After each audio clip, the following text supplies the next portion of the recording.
If you feel you have been stuck in certain parts of your writing process for a while and not be able to find a solution, or if you are not sure how to improve yourself as a writer, this video is for you. In today's video, I want to share with you some of the writing advice from the New York Times bestseller and Napolitano. As a writer, I love to hear and read about advice from professional writers because a lot of time those advice gave me some aha moments. It kind of pointing me a direction that allow me to aware what I need to work on more, as well as they oftentimes validate certain feelings that I have as a writer, things I've experienced, or process that I'm already engaging with and knowing that I'm on the right path. When I read this advice on Oprah Daily's newsletter, I immediately felt excited and I thought about you and I want to share with you badly, but I'm going to more of elaborate on her advice from my own perspective,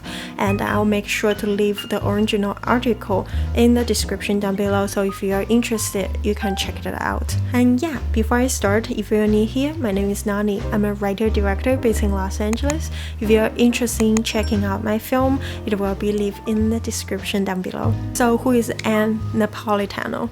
She is a New York Times bestseller, and she have written this book that I've read a few months back. I believe you saw this on my vlog a little bit.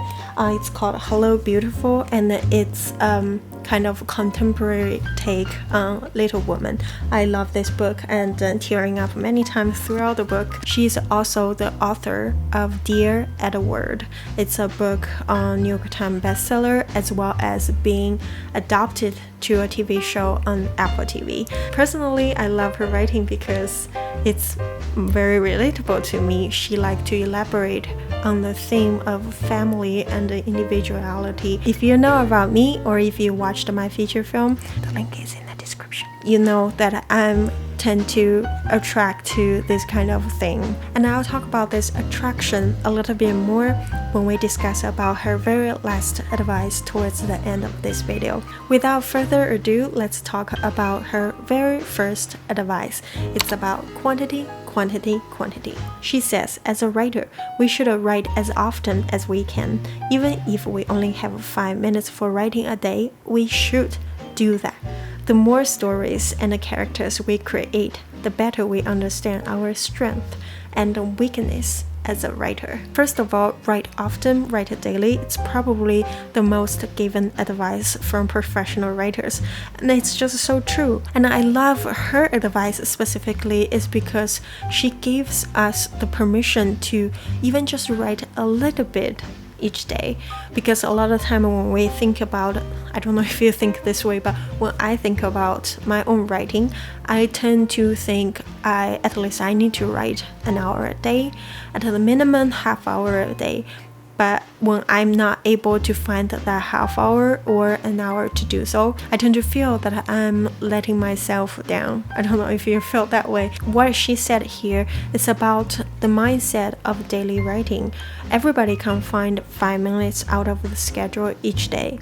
So it's not about the quantity or how much time you spend on the writing, but it's more of about whether or not you're practicing your writer's muscle each day, even just for a tiny bit. It's all about the exercising itself. Another part of this advice I love a lot is that she didn't focusing on writing daily so that you can produce a work, or writing daily to achieve your goal of finishing a project, but mainly writing daily to learn about yourself as a writer, to learn about your strength as a writer as well as your weakness.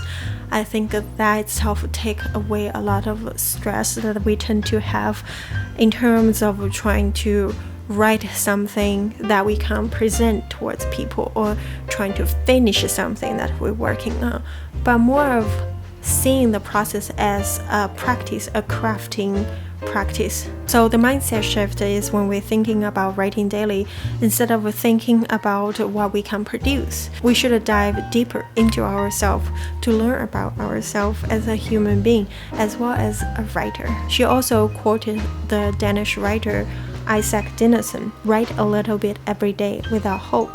and without despair. I love this quote because it's validating certain feelings we have as a writer. Sometimes, to be honest towards ourselves, we do write with some hope.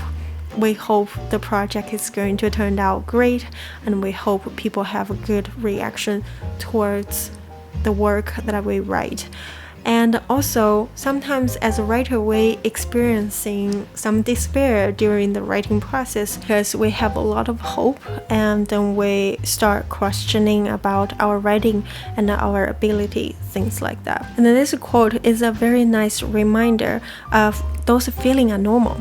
It's valid that we experiencing this, but we need to learn to remind ourselves to try our best to write without the hope, without the despair, and to focus on the craft itself. And then her second advice is call out to your friend on the riverbank.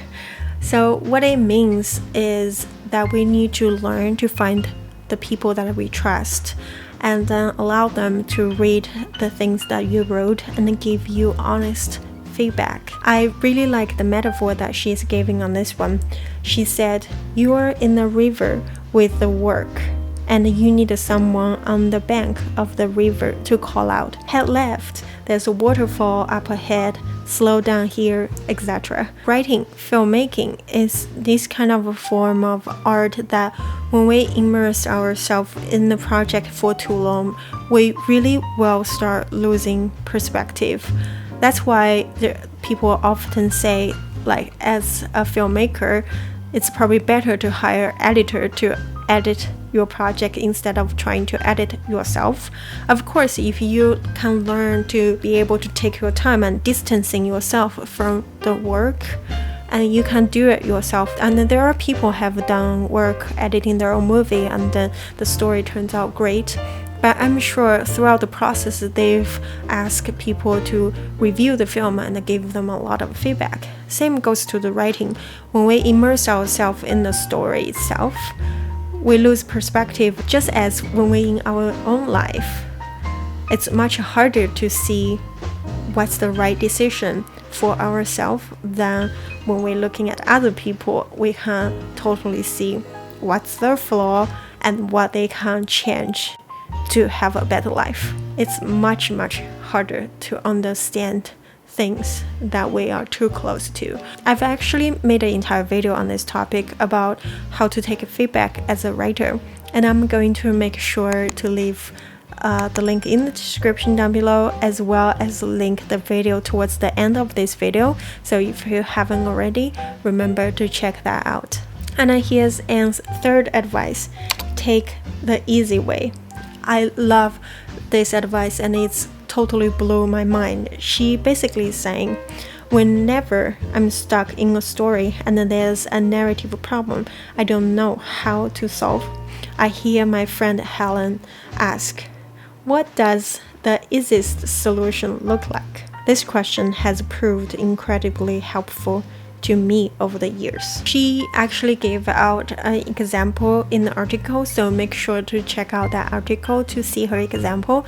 I'm not going to copy her stuff here in my own video, but I'm going to elaborate on that with my own project based on my understanding of her example. So since my feature film is in the public, I'm going to use the film as an example. So I wanted to write a story about a mother, a Chinese mother, who immigrated to the US to find her daughter for shelter. Her daughter has been estranged from her for 12 years, and then her mother is going to bring her grandchildren from her son to immigrate with her together as well. So the situation is very complicated. And then the daughter has been living with her boyfriend in the same household for a decade.